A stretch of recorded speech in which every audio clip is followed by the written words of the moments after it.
እንዴት ናችሁ? ሰላም ናችሁ? ያው እንግዲህ የምናገርበት አንደበት የለኝም እውነት ለመናገር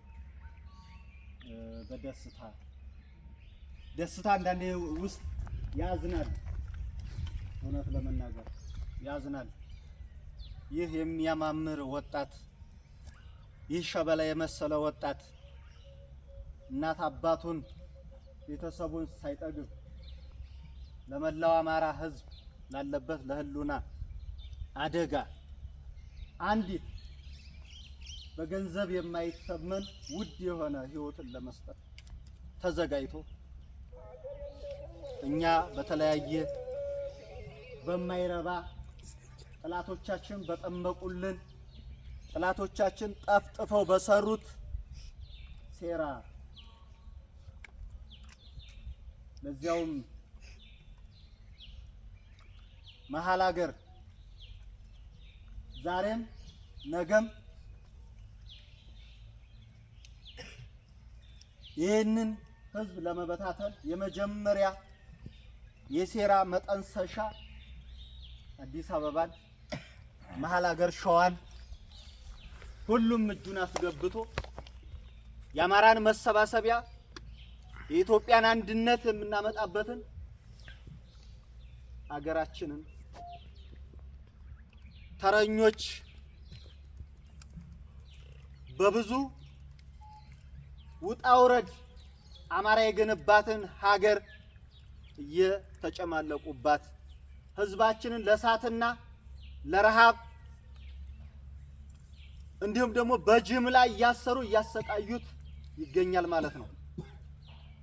ታዲያ ይህንን ሁላ መከራ እያየን እየተመለከትን ለዚህ መከራ ደግሞ የአማራን ህዝብ ከጫንቃው ላይ የመከራ ቀንበር ተሸክሞ ያለውን ለማላቀቅ ለማንሳት በዚህ ልክ ወጣቱ ተሰልፎ በእኛ ንትርክ በእኛ ጭቅጭቅ አንድነታችንን በሰዓት መምጣት ባለበት ሰዓት ሳናመጣ ቀርተን ግን ቢረፍድም ዛሬ ከእናንተ ጋር ለመታየት ያበቃን ፈጣሪ ቸሩ መድኃኔዓለም ይመስገን ነው የምለው።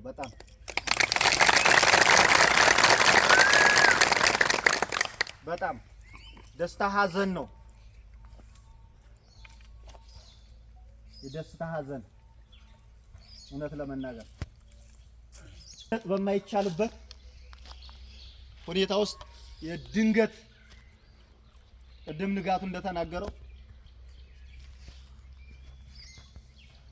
5 ሰዓት ይሁን 4 ሰዓት ብቻ አካባቢ ነው ደርሰዋል ምናምን ሲሉ እንዳጋጣሚ ማፉድ አካባቢ ይሻገሩ አይሻገሩ በሚለው ሐሳብ ላይ እየተነጋገርን ነበርና እና የሰማነው ከምሽቱ 1 ሰዓት 2 ሰዓት አካባቢ ነው እና እዚህ ረፋድ ላይ እዚህ ትገባላችሁ ብዬ እኔ በውስጤም አላሰብኩም ነበር እና ድንገት ነው የተከሰተው ሁሉም ነገርና ለዚህ ደግሞ እዚህ አካባቢ ሁላችንም ተገኝተን ከናንተ ጋር ለመታየትና ለመገናኘት አብቅቶናል ማለት ነው።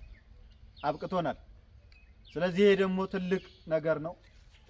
መቼም እኛ አማራ ከፈጣሪው ተራርቆ ተፈጣሪው ጠዋትም ማታም ሳይገናኝ አይውልም አያርም። ሲተኛም ሲነሳም ሲሄድም ሲሰራም ፈጣሪውን አመስግኖ ነው። አማራ አማኝ ነው። ፈጣሪ ረድቶን ብዙ መከራ ከፍለን ግን በዚህ 3 ዓመት ውስጥ ደግሞ አንድነታችንን አምጥተን በዚህ ልክ ከወንድሞቻችን ጋር መገናኘትና መሰባሰቡ ደግሞ ይሄ ለአማራ ኩራት ነው፣ ለህዝባችን ኩራት ነው፣ ለሰራዊታችን ኩራት ነው። ይሄ ነው የደስታው ሀዘን ውስጣችን እየተመላለሰ ልባችንን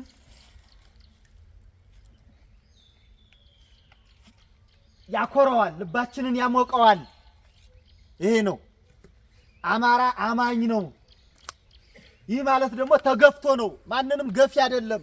ሁሉንም ያምናል፣ ሁሉንም ያቅፋል። ነገር ግን አማራ የአማራን ህዝብም ኢትዮጵያንም ከፋፍለው የሚፈልጉትን ነገር ለማድረግ የመጀመሪያው መጥፋት ያለበት የአማራን ህዝብ ነው ብለው ስለፈረጁት ነው። ጥላቶቻችን ለብዙ ዓመታት ኢትዮጵያን የትርምስና የምስራቅ አፍሪካን እንዲሁም የአፍሪካን ቀንድ የሚፈልጉትን ነገር ለመቆጣጠር ትልቁ ህዝብ አማራ ነው ብለው ከ60-70 ምናምን ዓመት ያላቋረጠ ሴራ ተሰርቶበታል። ከዚያ ፊት በተደጋጋሚ በ40 ዓመት በ30 ዓመት እየተመላለሱ የአማራን ህዝብ ተራራና ገደል ላይ አንጠልጥለውት ኖረዋል። ዛሬም እየተደረገ ያለው ይሄ ነው። ትናንት የመጡ እኛ ያስተማርናቸው እኛ እንደ ህዝብ ተፈቃቅሮ እንደ ህዝብ መኖርን መንደር መስርቶን አካባቢን መስርቶ ከተማ መስርቶ ማኖር ማረስ ማምረት መነገድ አስተምረናቸው ዛሬ ደግሞ እኛን መልሰው መጤናቸው ሰፋሪ ናቸው እያሉ እያፈናቀሉና ያሉት አባቶቻችን ባቆዩት ሀገር ማለት ነው።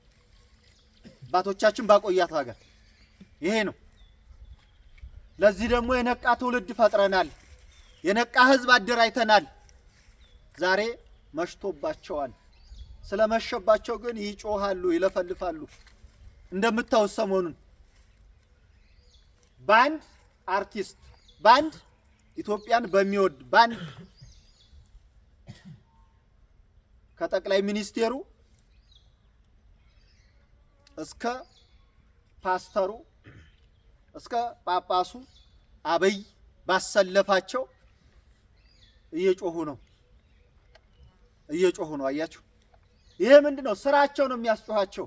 ያደረጉት ድርጊት ነው የሚያስጮሃቸው። ዓለም ሰማብን፣ ጉዳችንን ተጋለጥን ብለው ነው። ይህን ሁላ ከትንሽ እስከ ትልቅ በአንድ ቀን ሌሊት 5-6 አዝማሪ አሰልፈው የቴዲ አፍሮን ለኢትዮጵያ ለህዝብ በአጠቃላይ ለኢትዮጵያን ህዝብ ያስተላለፈውን መልእክት አቧራ ለማልበስ በአንድ ቀን ሌሊት 4-5 ይሄ በኒ ነው እንግዲህ ብዙ ይኖራሉ በኒ ያገላለጽ ነው። ስለዚህ ጉዳቸው ስለተጋለጠባቸው ይሄን ያህል ነው አገዛዙ እያደረገን ያለው።